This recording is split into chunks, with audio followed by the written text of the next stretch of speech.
Assalamualaikum warahmatullahi wabarakatuh. Berjumpa lagi dengan saya dalam mata kuliah Bahasa Indonesia. Ya, pada pertemuan sebelumnya kita sudah membahas tentang ejaan dalam bahasa Indonesia.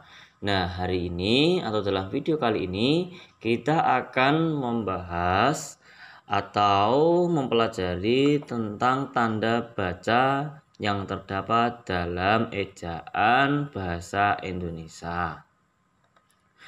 Baik, dalam kesempatan kali ini coba kita pelajari ya satu persatu tanda baca apa saja yang terdapat di dalam bahasa Indonesia.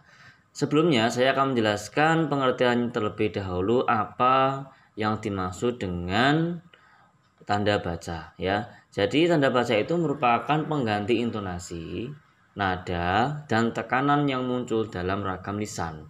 Nah, seperti yang saya jelaskan dahulu bahwa yang dimaksud dengan bahasa itu sebenarnya adalah lisan. Adapun berbentuk tulisan itu sudah merupakan simbol-simbol ya, dulu sudah pernah saya jelaskan, masih ingat ya. Nah, jadi penggunaan tanda baca itu adalah untuk membantu pembaca ya, untuk membantu pembaca dalam memahami jalan pikiran penulisnya, sehingga antara penulis dan pembaca itu bisa sinkron. Oke ya, atau artinya agar yang ingin disampaikan penulis bisa terbaca oleh pembaca, seperti itu. Baik, kita lanjutkan. Yang pertama yaitu tanda baca titik. Nah, ini sangat familiar sekali, kita sangat sering menjumpai tanda baca titik tersebut ya. Tidak perlu saya jelaskan lebih dalam lagi ya. Jadi yang pertama, tanda titik itu dipakai pada akhir kalimat yang bukan pertanyaan atau seruan ya. Tentu ya biasanya merupakan kalimat berita ya, tanda titik itu. Tanda titik yang berada di akhir kalimat. Oke ya. Selanjutnya yaitu tanda titik dipakai di belakang angka atau huruf dalam suatu bagian ikhtisar atau daftar. Oke ya. Misalnya seperti ini ya. Misalkan seperti ini ada ya A lalu titik, dibatasi dengan titik ya. Lalu ada 3 Romawi lalu titik. Lalu ada A besar di sini menggunakan tanda titik dan seterusnya. Oke ya, seperti itu. Di sini ada catatan bahwa tanda titik tidak dipakai di belakang angka atau huruf dalam suatu bagian atau ikhtisar jika angka atau huruf itu merupakan yang terakhir dalam deretan angka atau huruf. Oke ya. Selanjutnya yaitu tanda titik dipakai untuk memisahkan angka jam, menit, dan detik yang menunjukkan waktu. Oke ya. Misalnya di sini ada pukul ya 1:35:20. Artinya apa? Pukul 1:35 menit di 20 detik. Oke ya. Selanjutnya tanda titik dipakai untuk memisahkan angka jam, menit, dan detik yang menunjukkan jangka waktu ya. Oke, tidak begitu berbeda dengan yang di atasnya tadi. Oke. Selanjutnya yaitu tanda titik dipakai di antara nama penulis ya, dipakai dalam nama penulis, judul, tulisan yang tidak berakhir dengan tanda tanya atau tanda seru, dan tempat terbit dalam daftar pustaka. Oke ya, jadi tanda titik dipakai di antara nama penulis.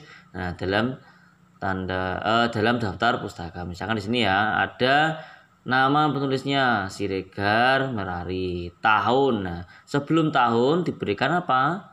Tanda titik.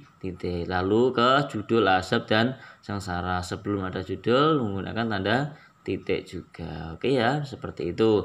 Selanjutnya tanda titik dipakai untuk memisahkan bilangan ribuan atau kelipatannya. Misalnya di sini ya, desa itu berpenduduk 2.200 orang. Oke ya, di sini ya bilangan ribuan atau kelipatannya. Oke ya, jadi untuk memisahkan ada mungkin 24.000 atau mungkin 230.000 ya. Nah, itu berarti untuk memisahkan bilangan ribuan atau kelipatannya. Selanjutnya yaitu tanda titik tidak dipakai untuk memisahkan bilangan ribuan atau kelipatannya yang tidak menunjukkan jumlah. Ya, misalkan di sini ya, yang tidak menunjukkan jumlah. Contoh di sini ada ia lahir pada tahun 1956. Oke. Ini bukan jumlah. Jumlah itu maksudnya gini. Mulai dari dihitung 1 sampai sekian, misalkan di sini ya, ada desa itu berpenduduk 24.200 orang. Oke ya. Nah, ini dinamakan jumlah. Ya, ini dinamakan juga termasuk sebagai jumlah. Kenapa? Karena di sini ada terhitung mulai dari 1 sampai 24. Nah, sedangkan di sini ini bukanlah menunjukkan jumlah, melainkan menunjukkan posisi. Ya, ingat-ingat ya, bukan menunjukkan jumlah tapi posisi. Ya, posisi dia pada tahun 1956. Termasuk di sini ada, lihat halaman 2345. Oke. Nah, ini juga menunjukkan tempatnya ya, dan seterusnya. Oke. Selanjutnya yaitu tanda titik tidak dipakai pada akhir judul yang merupakan kepala karangan atau kepala ilustrasi, tabel dan sebagainya. Oke, misalkan di sini ya, acara kunjungan ada Malik ya. Jadi tanda titik tidak dipakai pada akhir judul ya. Jadi kalau itu sebuah judul maka tidak digunakan apa, tanda titik. Termasuk judul, misalkan judul novel atau mungkin judul majalah atau mungkin judul koran, misalkan ada kata Jawa Pos kayak gitu ya. Nah, itu juga tidak menggunakan apa, tanda titik di akhirnya. Tanda titik tidak dipakai di belakang alamat pengirim. Nah, dan tanggal surat, lalu ada nama dan alamat penerima surat. Nah, ini yang sering kali kebanyakan orang salah menuliskan. Nah, contoh di sini ya, Jalan Diponegoro.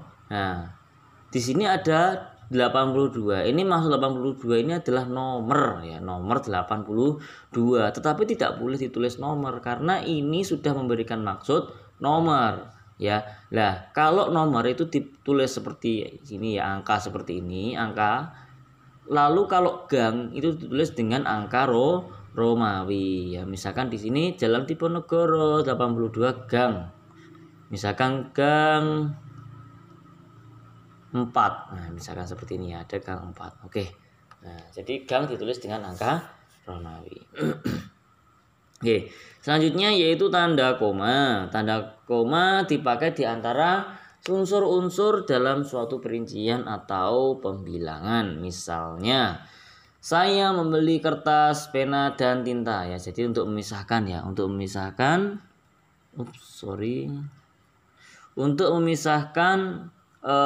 beberapa jenis ya, atau beberapa unsur.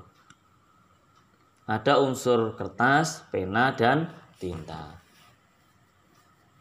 Selanjutnya yaitu tanda koma dipakai untuk memisahkan kalimat setara yang satu dari kalimat setara berikutnya yang didahului oleh kata seperti tetapi atau melainkan. Contoh ya, kalimat setara. Saya ingin datang. Oke, ini kalimat setara. Tetapi hari hujan. Oke, Didi bukan anak saya, melainkan anak Pak Hasim. Oke ya, jadi ini kalimat setara ya, memisahkan kalimat setara yang satu dari kalimat setara berikutnya. Jadi ada dua kalimat setara yang kemudian dipisahkan oleh konjungsi tetapi atau melainkan. Tanda koma dipakai untuk memisahkan anak kalimat dari induk kalimat jika anak kalimat itu mendahului induk kalimatnya.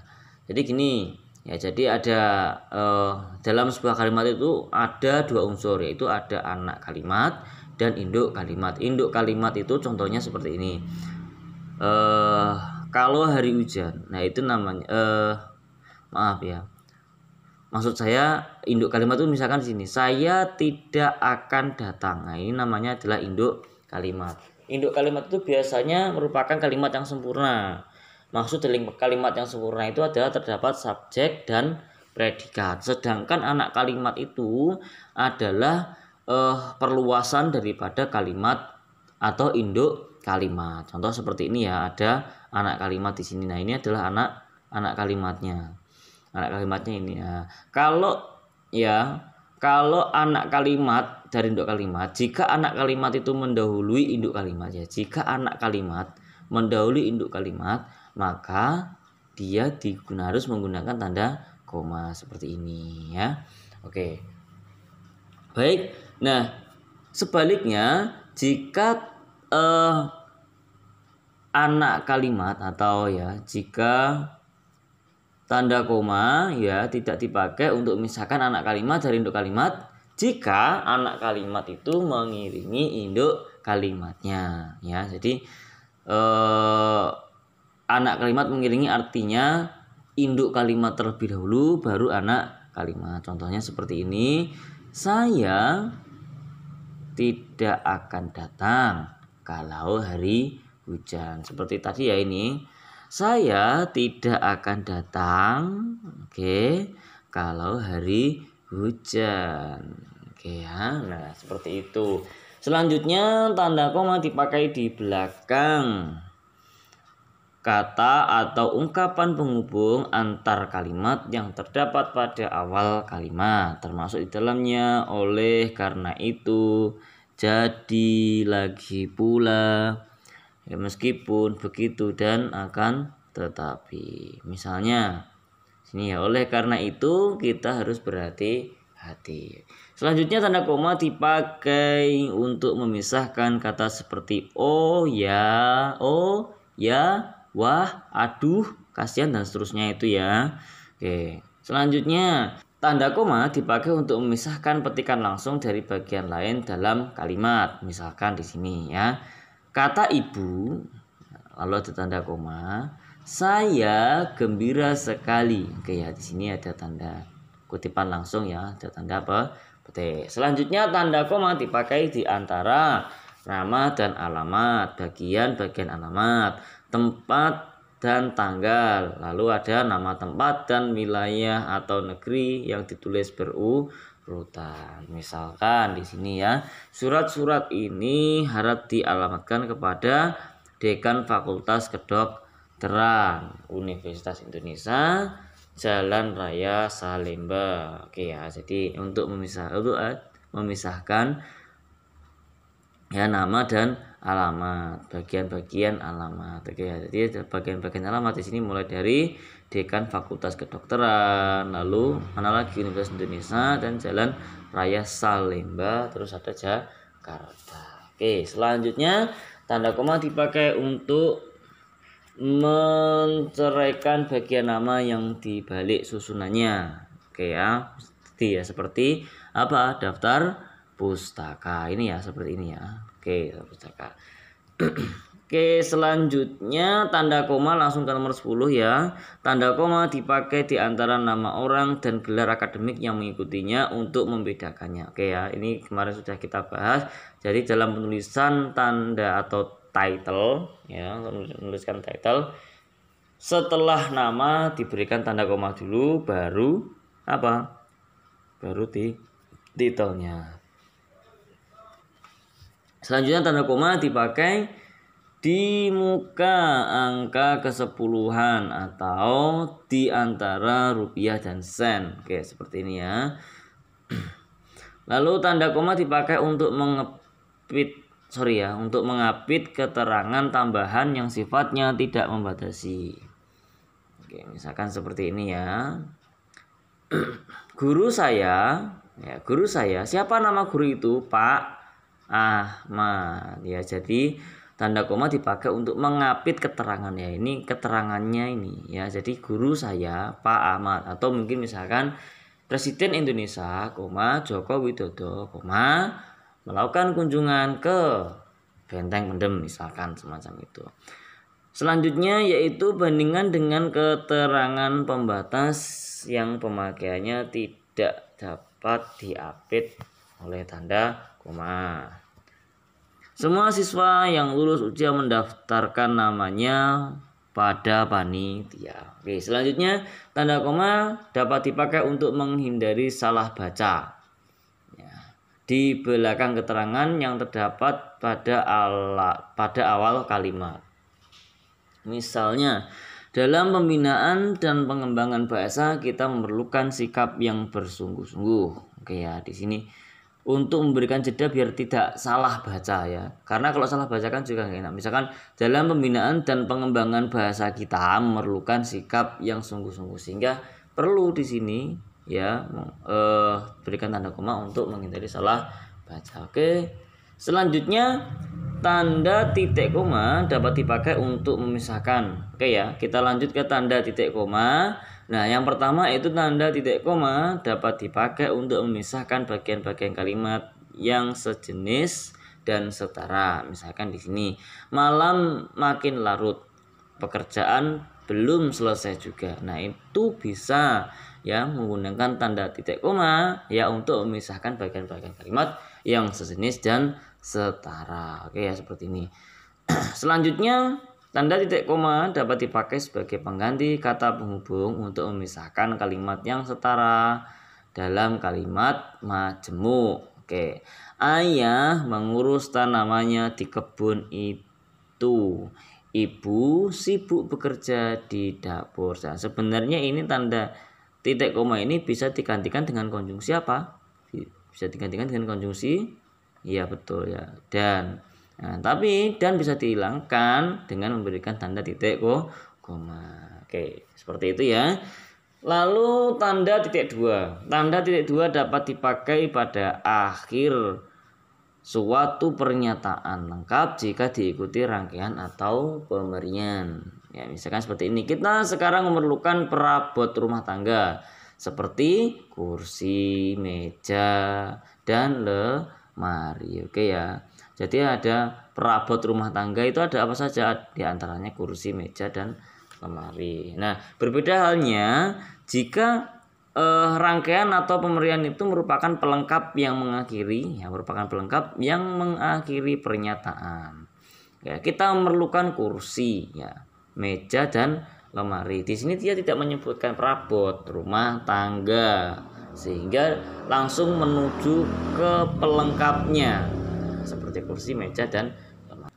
Baik ya, seperti itu. Ini ada beberapa tanda titik dua, ada pemberian juga, lalu ada ini penggunaan tanda titik dua untuk penulisan bab ya, seperti surat Yasin itu ada titik dua ayat, maksudnya titik dua itu untuk menunjukkan ayat berapa, seperti itu ya. Selanjutnya ada tanda hubung ya, tanda hubung itu tanda strip itu loh ya, yang biar gampang mengartikannya, strip seperti ini ya. Nah, itu digunakannya untuk menyambung suku kata ya, suku kata itu yang terdapat di dalam penggalan yang terdapat di dalam kata. Misalkan ada kata aku, berarti itu terdapat berapa suku kata? 2 suku kata. Oke. Lalu ada tanda hubung. Tanda hubung menyambung awalan dengan bagian kata di belakangnya. Nah, ini sama ya nanti penggunaannya. Jadi nanti ada beberapa penggunaan kata tanda hubung, nanti bisa dipelajari lebih lanjut. Oke, tanda hubung menyambung unsur-unsur kata ulang ya, seperti anak-anak, berulang-ulang, kemarahan ya, dan seterusnya. Tanda hubung menyambung huruf kata yang dieja satu-satu dan bagian-bagian tanggal. Oke ya. Misalkan seperti ini, menuliskan tanggal. Tanggal misalkan sekarang katakanlah tanggal 29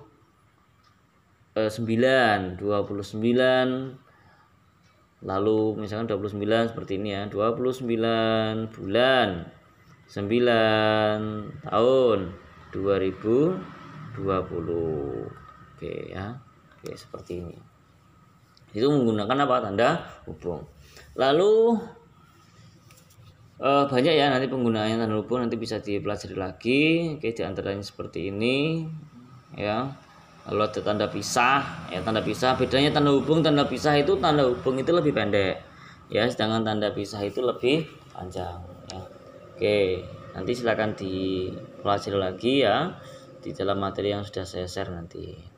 Oke, nah tanda tanya, tahu ya penggunaan tanda tanya, sepertinya tidak perlu saya jelaskan penggunaan tanda tanya, termasuk penggunaan tanda seru, ya penggunaan tanda kurung, ya ini sudah sangat familiar sekali, ya. Lalu penggunaan tanda kurung siku, ya penggunaan tanda kurung siku tidak begitu digunakan ya dalam keseharian, ya. Mungkin juga kalau tidak dipelajari juga tidak apa-apa, tidak masalah.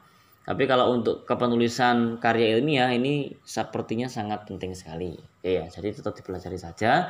Lalu ada tanda petik, ya penulisan kalimat langsung, ya contohnya penulisan tanda petik tunggal, ya itu juga untuk menggunakan kalimat langsung juga. Nanti silakan jadi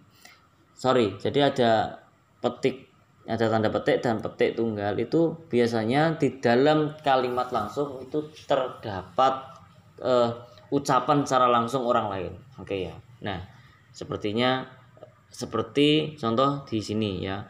Kring kring ya, kring kring ya.